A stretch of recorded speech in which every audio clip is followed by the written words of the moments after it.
Bonjour à tous, bonjour à toutes et bienvenue sur le podcast. Aujourd'hui, nous allons parler échec, illusion ou opportunité.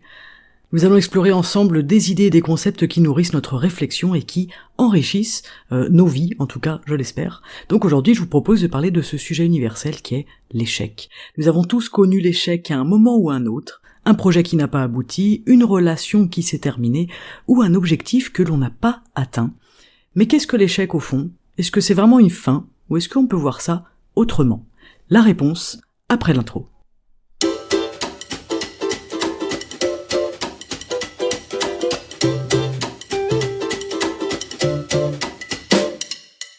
Bonjour et bienvenue sur le podcast Libres et Heureux. Chaque samedi, un épisode pour vous aider à nourrir, développer et transformer votre esprit. Si vous souhaitez reprendre votre vie en main, amorcer un changement ou adopter tout simplement une attitude positive et volontaire dans votre vie au quotidien, eh bien vous êtes exactement au bon endroit. Ce podcast, il est axé sur l'action, sur l'acceptation, grâce à des outils puissants de coaching ainsi qu'une approche taoïste de la vie. Je vous remercie d'être ici et je vous souhaite une excellente écoute. Salut les amis, alors aujourd'hui cet épisode est un petit peu particulier puisque avant d'enregistrer ce que vous écoutez actuellement, j'ai enregistré un autre épisode qui durait une demi-heure sur la simplicité selon le Tao Te Ching. Un épisode que j'ai trouvé génial personnellement. Mais à la fin de l'enregistrement, j'ai reçu un petit message d'erreur qui m'a dit qu'il y avait des manquements dans l'audio. Bon, je me suis pas trop inquiété, je me suis dit on va faire simple et puis je vais écouter l'épisode. Et effectivement, l'audio était assuré du début à la fin sur 25 minutes d'enregistrement. Autant vous dire que je n'ai pas pu refaire cet épisode, déjà premièrement parce que la spontanéité n'était plus là, je ne vais pas répéter ce que je venais de dire avec ferveur et avec entrain. Et deuxièmement, ça me prend quand même énormément de temps. Donc je remplace l'épisode initial par cet épisode du coup sur l'échec, parce que là j'ai vraiment senti, j'ai ressenti l'échec là. J'ai ressenti cette déception, cette contrariété, ça m'a profondément énervé. Je garde cependant le sujet pour vous le réenregistrer plus tard, parce que voilà, peut-être que ça vous intéressera, et puis je trouvais le sujet vraiment chouette sur la simplicité. Voilà pourquoi maintenant, d'ailleurs il n'y a peut-être pas de hasard, voilà pourquoi aujourd'hui et maintenant nous allons parler d'échec. Donc comme je vous le disais, on a tous connu l'échec à un moment dans notre vie. Ça peut être un projet, ça peut être une relation, ça peut être un objectif, etc. Mais je me demandais, en fait, qu'est-ce que c'est l'échec au fond ? Là par exemple pour mon épisode, est-ce que c'est un échec ou pas ? Est-ce que je peux voir ça autrement ? Est-ce que je peux voir autre chose ? Je pense que on peut redéfinir l'échec dans un premier temps, on peut regarder, explorer comment faire face à l'échec, et puis on peut réfléchir à l'idée que l'échec pourrait être aussi une illusion, voire même une opportunité déguisée. Alors dans un premier temps, qu'est-ce que l'échec ? Eh bien déjà cette question elle est ouverte, c'est-à-dire que si vous voulez définir l'échec avec vos mots et votre réflexion personnelle, vous serez évidemment entendu et vous serez les bienvenus. Dans notre société, l'échec, il est perçu comme un manque de succès, si on peut donner une définition toute simple comme ça. Peut-être une déviation par rapport à un objectif ou par rapport à une norme, parce qu'en fait, souvent, on est en échec par rapport à quelque chose. Rappelez-vous, je vous avais parlé une fois, même plusieurs fois, qu'on fonctionne grâce aux comparaisons. Je suis en échec parce que je me compare à quelque chose qui est défini comme un succès, d'accord ? Ou comme une réussite. Mais est-ce que cette définition, elle est juste ? L'échec, en fait, c'est une construction mentale. C'est-à-dire que l'échec, il dépend de nos attentes. L'échec, il dépend de nos perceptions. On va reprendre l'exemple du podcast.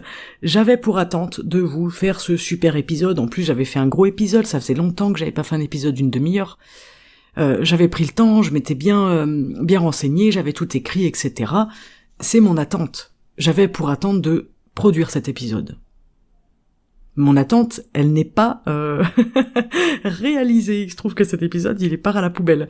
Donc, la construction mentale de l'échec, elle dépend de mes attentes et elle dépend de mes perceptions. Je prends un exemple. J'échoue à un examen. Est-ce que c'est un échec définitif ou est-ce que c'est une étape vers une meilleure préparation à cet examen ? Vous voyez ce que je veux dire ? Admettons, je passe un entretien d'embauche, je n'ai pas le boulot. Est-ce que c'est un signe que je ne suis pas assez bon ou bonne ?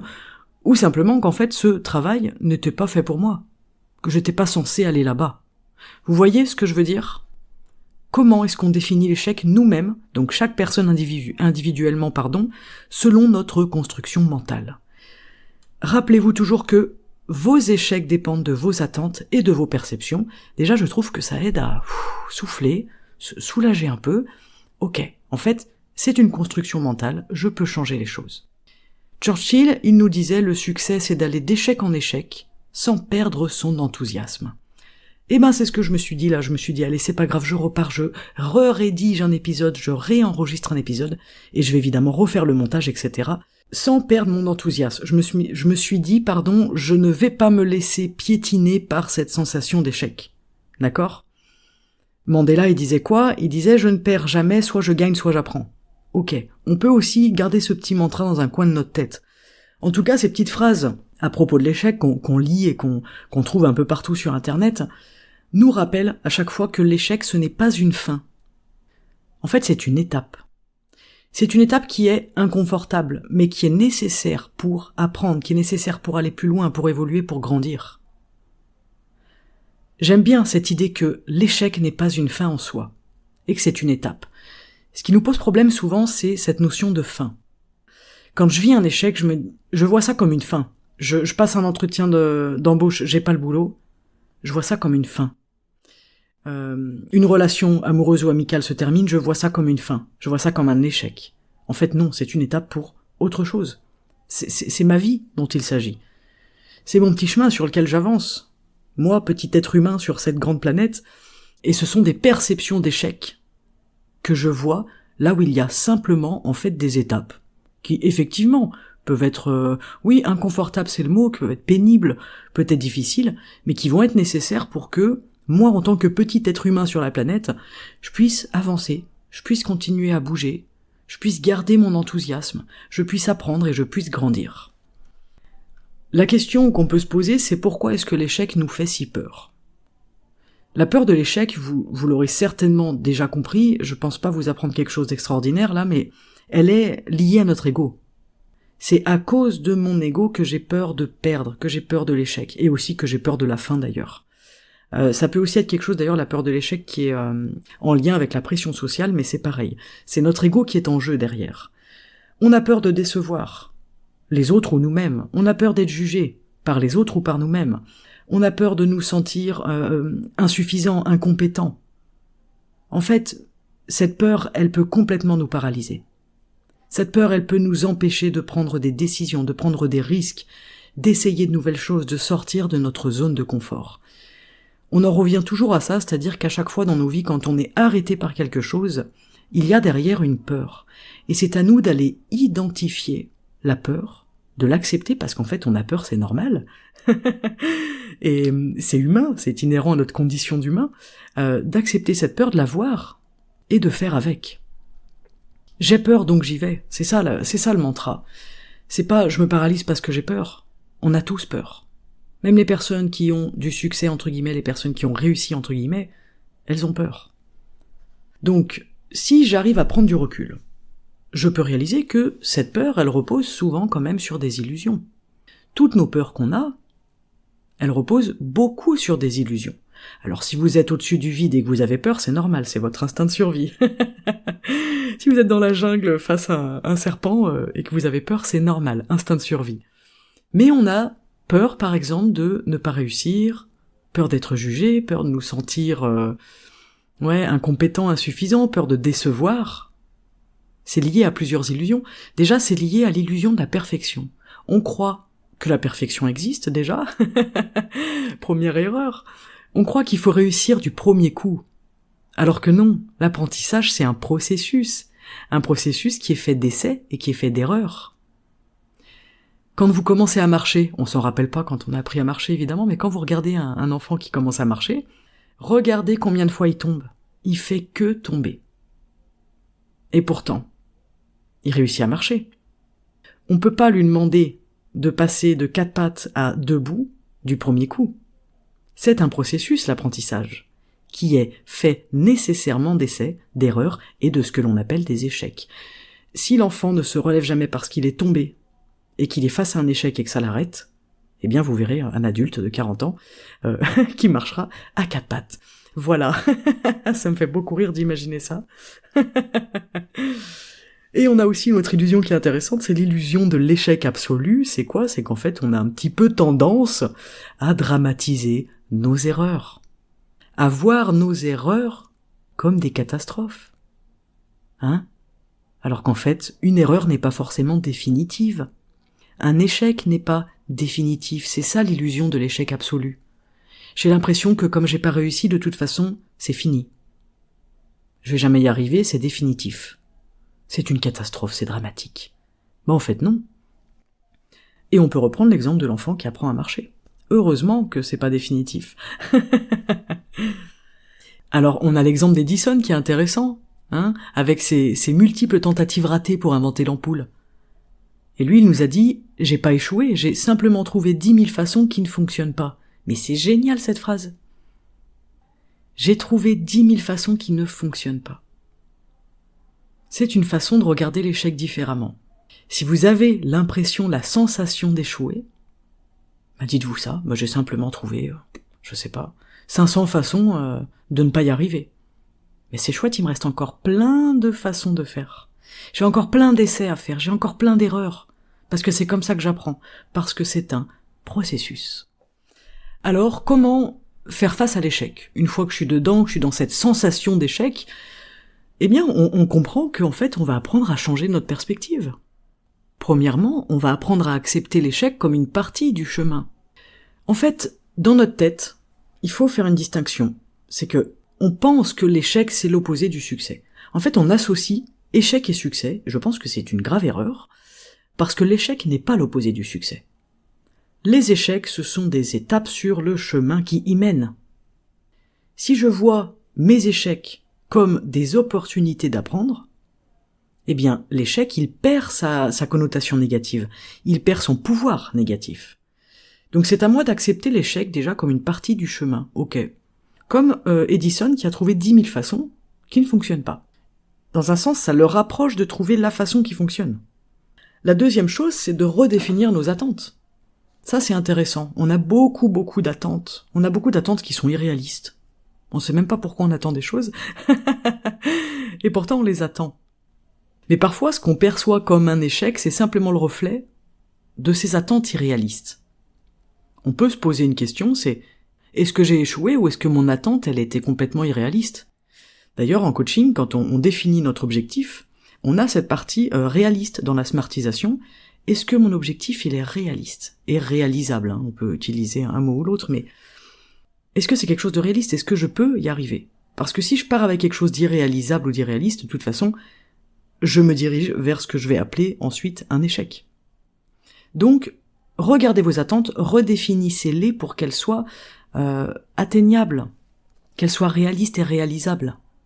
Ça peut paraître tout bête, mais pourtant, c'est hyper intéressant.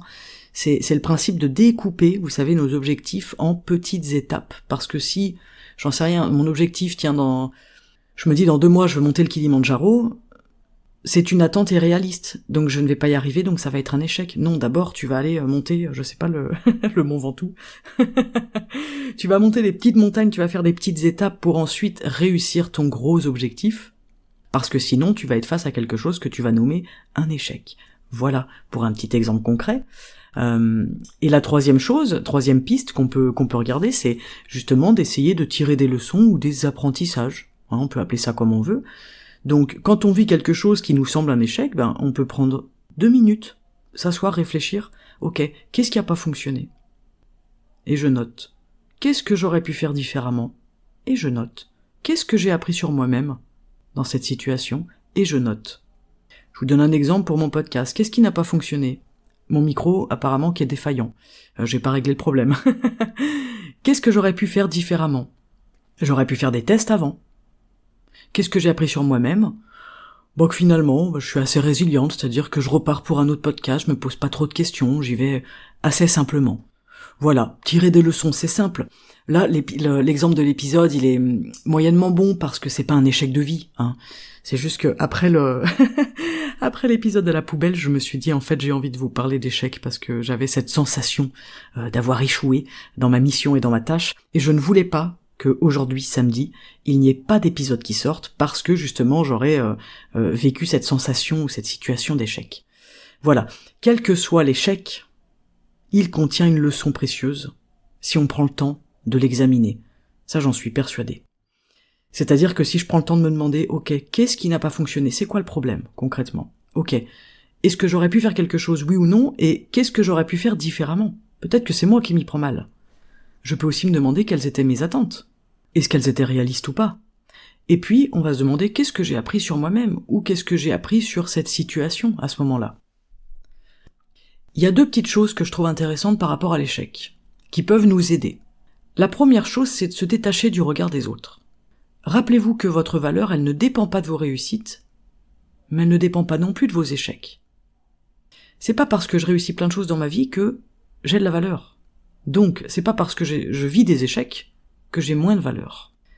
En fait, ce que les autres personnes autour de vous peuvent penser de vous ne vous définit pas. Ça ne définit pas qui vous êtes. Donc, on va essayer de se détacher du regard des autres. La deuxième chose qui peut être chouette, c'est de célébrer justement vos efforts. Au lieu de célébrer nos réussites, on va célébrer le simple fait de se mettre en mouvement, le simple fait d'essayer, parce que ça, c'est une victoire en soi. Il y a beaucoup de personnes qui n'osent même pas faire le premier pas. Vous avez osé, vous y êtes allé, et ça, c'est déjà énorme. Vous avez bougé vos fesses, vous êtes sorti de votre zone de confort, vous avez fait un effort. Eh bien ça, je trouve qu'on peut le célébrer, tranquillement, ça peut prendre 5 secondes de se dire « Bon, ça, c'est une réussite pour moi. Ça me fait plaisir, je me sens bien, je me suis mis en mouvement. » Peu importe le résultat, en fait, il faut se détacher du résultat. On met beaucoup d'attentes et d'importance dans ce résultat, mais finalement, est-ce que c'est vraiment important? Qu'est-ce qui compte vraiment dans ce que je fais? Évidemment, à chaque fois qu'on se lance dans une tâche, on vise un résultat. Si on se pose la question 2 minutes, c'est intéressant, mais quoi que je fasse, le matin je me lève, je vais faire chauffer de l'eau, je vise un résultat qui est de faire infuser des feuilles de thé dans l'eau afin de préparer un thé et de le boire. Mais qu'est-ce qui est important finalement? C'est peut-être de sortir du lit. Voilà, est-ce que l'échec existe vraiment, et si l'échec n'était qu'une illusion, après tout, ce qu'on appelle échec, c'est souvent une construction de notre esprit. C'est une interprétation subjective d'un événement. C'est lié à notre construction mentale et c'est lié à nos attentes. Donc, dans la philosophie taoïste, il y a cette idée que rien n'est intrinsèquement bon ou mauvais. D'accord? Rien n'est bien ou mal. Tout dépend de la manière dont on perçoit les choses. J'adore cette idée, j'adore cet aspect du taoïsme. Tout dépend de la manière dont tu perçois les choses qui t'arrivent, les choses que tu fais, les choses que tu vis. Un échec, ça peut être une bénédiction déguisée. Ça peut être une redirection vers un chemin plus aligné avec qui vous êtes vraiment, avec ce qui fait sens pour vous. Échec ou réussite, c'est quoi? Échec ou succès, c'est quoi? Est-ce que j'ai peur de la notion de fin qu'il y a derrière? Est-ce que j'ai l'impression d'être un raté? Est-ce que j'ai cette notion de l'échec absolu, c'est-à-dire j'ai pas réussi à faire quelque chose, du coup je n'y arriverai jamais? Vous voyez, on peut se poser toutes ces questions-là autour de l'échec. Il y a beaucoup de personnes qui ont peur de l'échec. Je pense que finalement, on a un peu tous peur de l'échec, parce que on en a une mauvaise définition et une mauvaise construction mentale. Voilà pour cet épisode. Alors pour conclure, eh bien, on peut dire que l'échec c'est une expérience qui est universelle, mais que ce n'est pas une fin. Mais ce que j'aimerais vous dire aussi, c'est que une fin n'est pas un échec non plus. C'est pas parce que vous arrivez à la fin de quelque chose que vous êtes en situation d'échec. C'est pas parce que vous arrivez à la fin d'une relation que cette relation est un échec. C'est pas parce que j'arrive à la fin, par exemple, de ma passion pour mon travail, que je suis en échec. C'est pas parce que j'arrive à la fin d'une relation d'amitié ou amoureuse ou d'une relation dans ma famille que je suis en train de vivre un échec. On associe beaucoup la fin des choses à l'échec, alors que je pense que la fin de toute chose est inévitable. Je pense que dès lors qu'il y a un début, cela engendre inévitablement une fin future. Il y aura une fin à un moment donné. Un échec n'est pas une fin, mais une fin n'est pas non plus un échec. Donc la prochaine fois que vous vous sentez dans une situation d'échec ou vous êtes face à un échec, vous pouvez vous poser cette question. Qu'est-ce que je peux apprendre de cette expérience ? Qu'est-ce que ça va m'apporter ? Et souvenez-vous que chaque pas, même un pas maladroit, c'est un pas. Chaque pas, même un pas maladroit, c'est une mise en mouvement. Et ça vous rapproche de votre objectif, ça vous rapproche de votre quête de sens, ça vous rapproche de quelque chose sur votre chemin, de ce vers quoi vous allez. Que vous en ayez conscience ou non, je pense qu'on va tous quelque part, on le sait pas toujours, selon, je pense, la partie de notre vie, je pense qu'on sait pas forcément où on va, mais on a tous cette sensation d'aller quelque part, et on peut se servir de nos échecs pour avancer sur notre chemin personnel et notre chemin intérieur. Voilà aujourd'hui à quoi me sert mon échec du jour, qui était l'épisode initialement préparé. Eh bien, il m'aura servi à faire cet épisode sur l'échec, qui peut-être vous parlera, je l'espère. En tout cas, je vous remercie d'avoir écouté le podcast aujourd'hui. Si cet épisode vous plaît, qu'il vous parle, qu'il vous inspire, n'hésitez pas à me le faire savoir, n'hésitez pas à le partager à des personnes qui pourraient en avoir besoin. Et puis, pourquoi pas laisser un petit message pour aussi raconter votre propre relation à l'échec. Comment est-ce que vous le vivez ? Quels sont vos questionnements ? À quoi est-ce que ça vous amène ? Je vous remercie pour votre écoute, je vous souhaite un excellent week-end, une excellente journée, et je vous dis à la semaine prochaine pour un nouvel épisode. Ciao !